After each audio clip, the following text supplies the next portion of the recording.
Hi, I'm Lance Justice. I'm a trotting trainer, driver. I've driven over 3,000 winners, 21 Group 1 winners, and been reasonably successful in my career. This is Rishi. He's going to help us today, and I'm an ambassador for Rambet, and I endorse and use Rambet products all the time and could speak more highly of them. Now, this Rishi today, I'm just going to give you a few tips on what I look for before I go to the races on a horse. The first thing I do is I walk up to Rishi and I look at his feet and his legs. Just make sure everything's in position, make sure there's no lumps and bumps, make sure everything's well, he's got his shoes on and stuff like that. Then the next thing I look at is his nostrils, make sure he has no obvious discharge.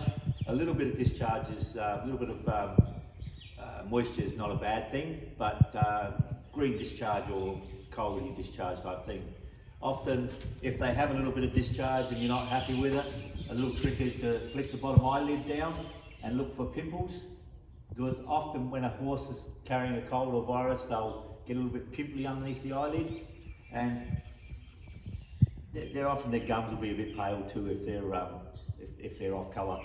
And of course, take their temperature and make sure they're not running a fever. The other thing is, often when they're off colour, they'll dehydrate.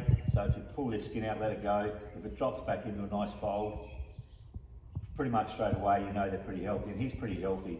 If the skin sits up, stays up like that, you know that the horse is a bit dehydrated. So basically, it's like a welfare check. Just look over your horse and make sure he looks good.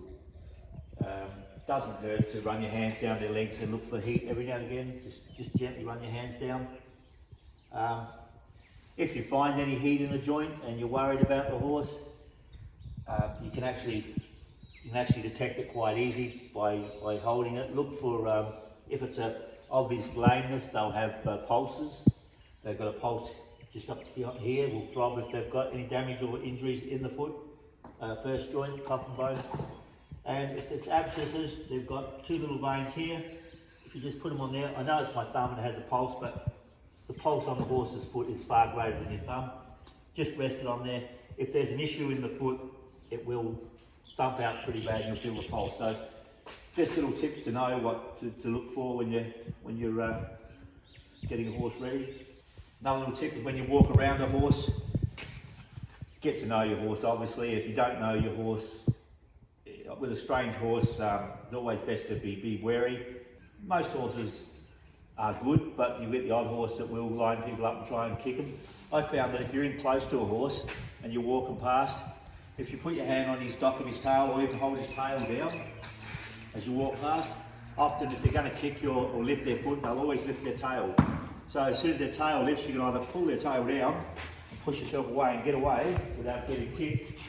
But it's a good warning